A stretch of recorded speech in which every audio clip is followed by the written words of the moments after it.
آنکھ کو وسیع کریں گے تو کربلا سمجھ میں آئے گی. لیکن اگر ہم کربلا کو صرف ایموشنلائز کر دیں، صرف گریے تک محدود کر دیں، صرف ماتم اور عزاداری تک کربلا کو محدود کر دیں، تو ہم نے بہت بڑے کربلا کے پہلو کو چھوڑ دیا. جس طرح لوگوں نے ولایت سے صرف علی اللہ کو لیا، یعنی لفظوں کو تو لیا لیکن علی کے کریکٹر کو نہیں لیا، لفظوں کو تو لیا لیکن علی کی زندگی کو نہیں لیا. دیکھیے لفظ کسی کام کے نہیں ہے جب تک وہ کریکٹر آپ کے وجود میں نہ آئے. لفظیں کرنے والے صوفیزم میں چلے جائیے، اس میں یہی ہے، وہ کسی خانقاہ میں بیٹھ جاتے ہیں اور تسبیح اٹھا کے دن رات اللہ ہو اللہ ہو اللہ ہو کہتے رہتے ہیں. خالی ذکر کسی کام کا نہیں ہے، وہ ذکر کام کا ہے جس ذکر کے ساتھ انسان فکر بھی کرے. اسی لیے فرمایا کہ 1 گھنٹے کا سوچنا 70 سال کی عبادت سے افضل ہے، کیونکہ اسی فکر کی وجہ سے ہور بنتا ہے. تو اب سوچئے یزیدی کیا کرتے ہیں، شیطان کیا کرتا ہے، وہ آپ کو فکر سے روکتا ہے. اہل بیت کیا کرتے ہیں، وہ آپ کے وجود میں فکر کو بیدار کرتے ہیں. تو آپ کے سامنے 2 سوچیں آتی ہیں، ایک سوچ وہ ہے جو آپ کی فکر کو بند کرتی ہے، دوسری سوچ وہ ہے جو آپ کے فکر کو کھولتی ہے. امام کا مطلب ہے وجود کو بیدار کرنا، ضمیر کو بیدار کرنا، سوئے ہوئے انسانوں کو بیدار کرنا. جب علامہ اقبال کہتے ہیں اس قوم کو تو بیدار ہو لینے دو، ہر شخص پکارے گا ہمارے حسین، یہ بیداری جسم کی بیداری نہیں ہے. آپ تو روزانہ صبح کو بیدار ہوتے ہیں، اپنے آفس میں جاتے ہیں، یہ جسم تو بیدار ہے لیکن اس کا ضمیر مردہ ہے، اس کا وجود مردہ ہے، اس کا وجود سویا ہوا ہے. تو فرمایا امام کا کام یہ تھا کہ سوئے ہوئے جسموں میں انسانوں کو بیدار کرنا، ان کے ضمیر کو بیدار کرنا. کہ فرماتے موتو قبل ان تموتو، اس سے پہلے کہ تمہیں مار دیا جائے تو خود کو مار دے. مولا کس کو ماروں، اپنی غفلت کو مار دے، اپنی غفلت کو موت دے اور اپنے وجود میں بیدار ہو جا. لیکن یہ غفلت کب انسان کی مرتی ہے، جب انسان اپنی آنکھوں سے ملک الموت کو دیکھتا ہے، اس وقت ہر انسان بیدار ہو جاتا ہے. لیکن معصوم فرماتے ہیں وہ بیداری کسی کام کی نہیں ہے. ارے اس وقت تو فرعون نے بھی کہا تھا جب ڈوبنے لگا تھا کہ ہاں من تو اے خدا میں تجھ پر بھی ایمان لے آیا اور رب موسیٰ پر بھی ایمان لے آیا. لیکن خدا کہتا ہے اب کی بیداری کسی کام کی نہیں ہے، بیداری وہ کام کی ہے جب اپنی زندگی میں انسان بیدار ہو جائے. اور جب زندگی میں بیدار ہو جاتا ہے تو وہ کربلائی کہلاتا ہے. آپ سے ایک سوال کرنا چاہتا ہوں، دیکھیے کربلا میں 72 شہید تھے اور واقع کربلا کے بعد بھی تقریباً 28,000 سے لے کر 32,000 تک لوگ امام حسین پر قربان ہوئے، جس میں لشکر مختار بھی شامل ہے، جس میں توابین بھی شامل ہے، جس میں جناب زید کا لشکر بھی شامل ہے. بہت سارے قیام شامل ہیں جنہوں نے حسین کے نام پر انتقام لیا اور شہید ہو گئے. یقیناً وہ بھی جنتی ہیں. لیکن سوال یہ ہے کہاں وہ 28,000 شہید اور کہاں کربلا کے 72 شہید؟ ان دونوں میں فرق کیا ہے؟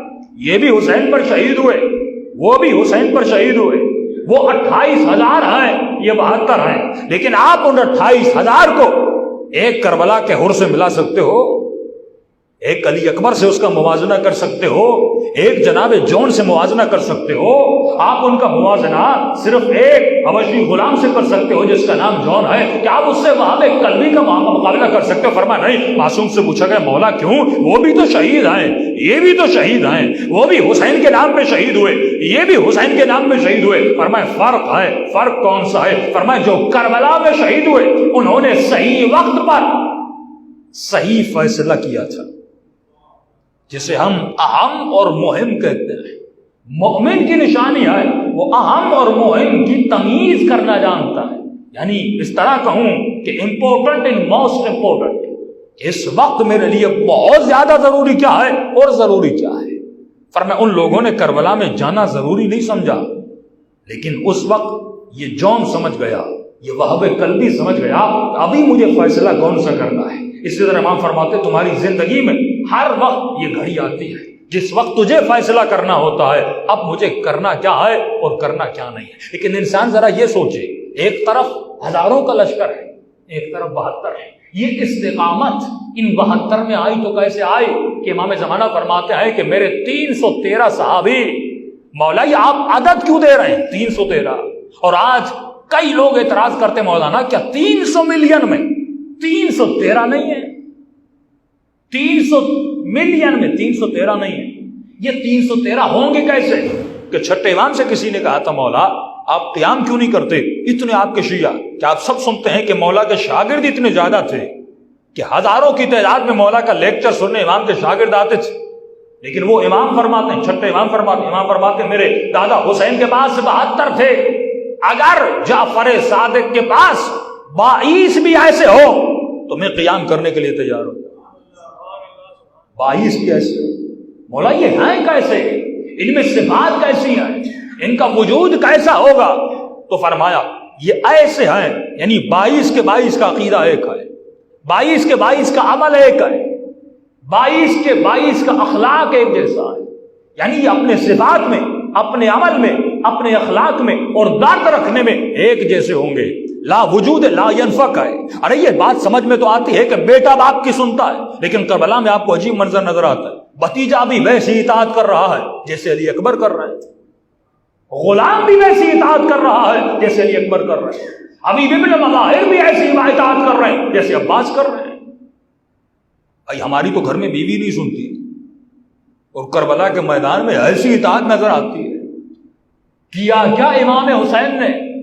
کیا امام نے جادو کیا؟ کیا حضرت موسیٰ کی طرح عصا پھینکا اور لوگوں نے ایمان لایا؟ نہیں، یہ کمال حسین ابن علی تھا. نہ کوئی جادو کیا، نہ کوئی معجزہ کیا. حسین نے اپنے اخلاق سے ان کے وجود کو ایسا بنا دیا کہ ان کا عمل ایک تھا، ان کا کردار ایک تھا، ان کا اخلاق ایک تھا. کربلا میں آپ دیکھیں گے کہ ہر کوئی موت کی تمنا رکھ رہا. اور یہ سورہ جمعہ کی آواز ہے، لیکن میں اپنی بحث سے ٹاپک سے نکل جاؤں گا. فرمائیے مومن کی نشانی فَتَمَنَّوُا الْمَوْتَ إِن كُنتُمْ صَادِقِينَ. اگر تو دیکھنا چاہتا ہے کہ تمہارے دل میں ایمان ہے کہ نہیں ہے تو اے مومن پھر موت کی تمنا کر کے دیکھنا. لیکن آج کا مومن بیمار ہوتا ہے کہتا ہے مولانا دعا کریے ٹھیک ہو جاؤ. اتنا پریشان ہو جاتا ہے، ڈاکٹر کو التماس کرتا ہے ڈاکٹر صاحب مجھے بچا لیجیے، میں مرنا نہیں چاہتا. اور دوسری طرف مجلس میں بھی آتا ہے اور یہ سنتا ہے کہ من یمت یرانی، جو مرتا ہے اسے علی کی زیارت ہوتی ہے. تو میں نے کسی مریض کو کہا اتنا علی کی زیارت سے گھبرا کیوں رہے ہو؟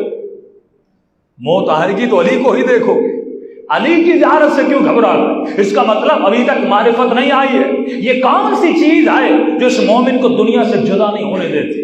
یہ کون سی چیز ہے جس نے لشکر یزید کو حسین ابن علی سے دور کیا؟ اور وہ کون سی چیز تھی جن لوگوں نے خود کو حسین کے وجود کے قریب کیا؟ اور وہ کون سی چیز ہے کہ میرے چھٹے امام فرماتے اگر 22 ہوتے؟ اور وہ کون سا عمل ہے کہ امام زمانہ فرماتے جب تک 313 نہیں ہو جاتے تب تک میرا ظہور نہیں ہوگا؟ مولا 300 ملین کہاں اور 313 کہاں؟ فرمایا نہیں، یہ کیسی سوسائٹی، ایک ایسا ماحول جس میں لوگوں کا عمل ایک ہو. اگر رضویہ شیعہ سوسائٹی ہے، سوال یہ ہے کیا پورے رضویہ میں لوگوں کا عمل ایک ہے؟ کیا پورے رضویہ میں لوگوں کا کردار ایک ہے؟ کیا پورے رضویہ میں لوگوں کے عقائد ایک ہیں؟ اگر عمل ایک ہوتا تو یہ پوری مسجد صبح کی نماز میں کھچا کچ بھری ہونی چاہیے تھی، یہ نماز ظہر میں بھری ہونی چاہیے تھی. لوگوں کا کم آنا یہ دلیل ہے کہ ان کا عمل ایک نہیں ہے، کیونکہ اگر عمل ایک ہوتا تو سارے آتے. ایک مومن آ رہا ہے دوسرا نہیں آ رہا، اس کا مطلب ان کے عمل اور عقیدے میں فرق ہے.